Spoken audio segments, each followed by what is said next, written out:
Sahabat setia Gowor yang dikasihi Tuhan, Shalom. Hari ini adalah Jumat 5 September 2025. Hari ini adalah Jumat pertama di bulan September.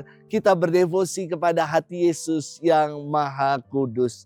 Kita hari ini akan bersama-sama merenungkan firman Tuhan yang diambil dari Injil Lukas 5 ayat 33 sampai dengan 39.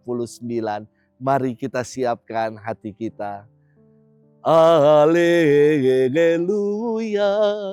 haleluya. Aku ini cahaya dunia, sabda Tuhan. Yang mengikuti aku hidup dalam cahaya. Haleluya, haleluya. Tuhan bersamamu dan bersama rohmu.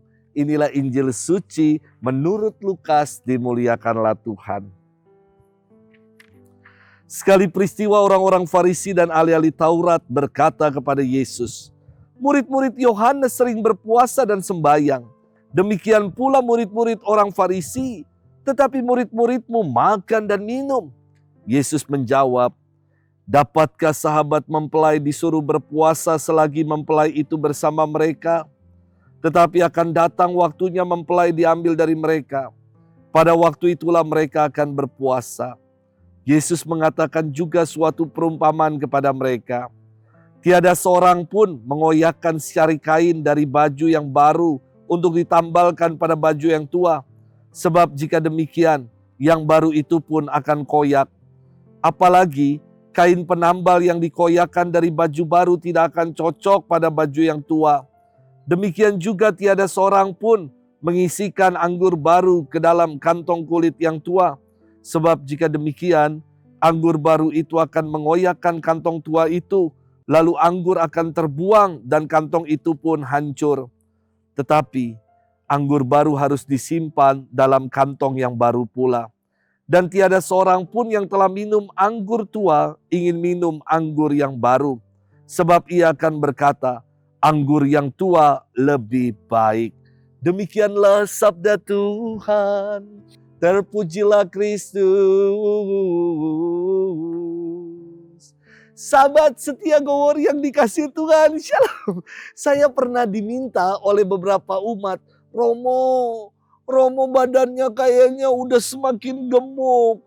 Cobalah untuk intermittent fasting, biar Romo enggak kegedean. Padahal buat saya, berat saya rasanya sama seperti pertama kali saya datang berkarya di paroki ini.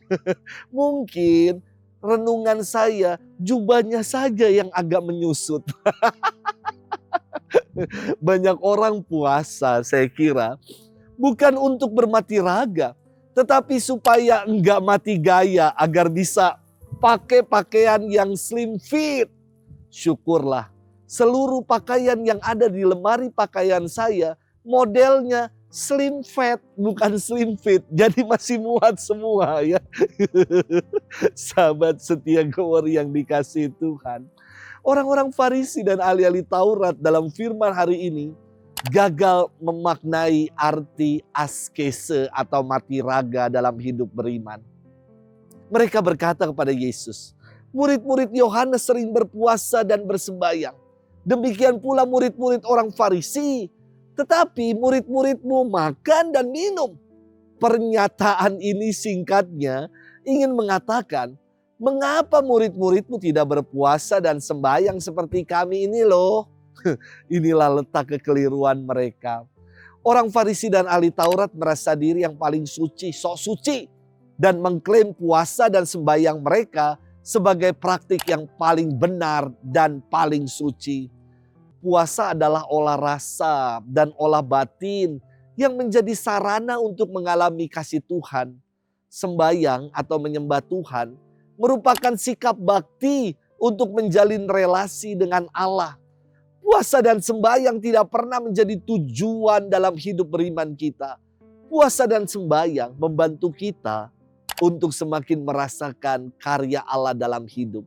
Karena tujuan dari olah rohani kita adalah Allah sendiri, bukan diri kita. Maka bukannya kita malah membesarkan diri dengan olah kesalehan kita dan merasa so suci dengan melakukan ritual-ritual keagamaan yang telah kita praktekkan. Para murid Yesus kala itu tidak berpuasa karena mereka berada bersama dengan sang mempelai, yakni Tuhan sendiri yang hadir bersama dengan mereka. Maka Yesus mengatakan, dapatkah sahabat-sahabat mempelai berduka cita selama mempelai itu bersama dengan mereka? Tentu tidak. Seharusnya mereka berbahagia, bersuka cita, bergembira bersama dengan sang mempelai. Tapi nanti akan tiba saatnya mereka berpuasa ketika mempelai itu diambil dari mereka. Sahabat setia Gowor yang dikasihi Tuhan, puasa, sembahyang, dan segala olah mati raga kita mirip saya kira seperti olahraga. Tujuan dari olahraga adalah supaya sehat. Olahraga nggak pernah menjadi tujuan utama. Kalau olahraga yang jadi tujuan utama, orang berolahraga hanya untuk tebar-tebar pesona saja. Gaya-gayaan saja. Atau pamer ketika berolahraga. Dulu lagi musim Brontom semua. Sekarang udah gak ada lagi. Karena olahraga jadi tujuan. Bukan tujuannya supaya sehat ketika berolahraga. Mau pakai sepeda ontel juga. Yang penting dipakai setiap hari untuk berolahraga. Maka akan menyehatkan. Saudara-saudari, sahabat setia Gowor yang dikasihi Tuhan. Olahraga saya kira mirip seperti olah rohani. Olah batin. Praktek-praktek itu menjadi sarana agar iman kita tetap terpelihara, tetap sehat sehingga kita bisa mengalami Tuhan. Maka Yesus memberikan perumpamaan. Tidak ada orang yang mengoyakkan pakaian baru untuk ditambalkan pada pakaian yang lama. Kenapa? Karena akan mubazir. Pakaian yang baru kok disobek demi menambal baju yang lama, itu kan sia-sia. Karena seharusnya kenakan saja pakaian yang baru itu dan tinggalkan yang lama. Yesus juga memberikan perumpamaan tentang anggur baru dalam kantong kulit yang baru. Yang ingin mengajak kita menjadi pribadi yang baru, yakni pribadi yang mengarahkan hidup sepenuhnya pada Tuhan dan kehendak-Nya. Sudahkah kita buat itu? Selamat bermenung. Tuhan memberkati kita semua dalam nama Bapa dan Putra dan Roh Kudus. Amin.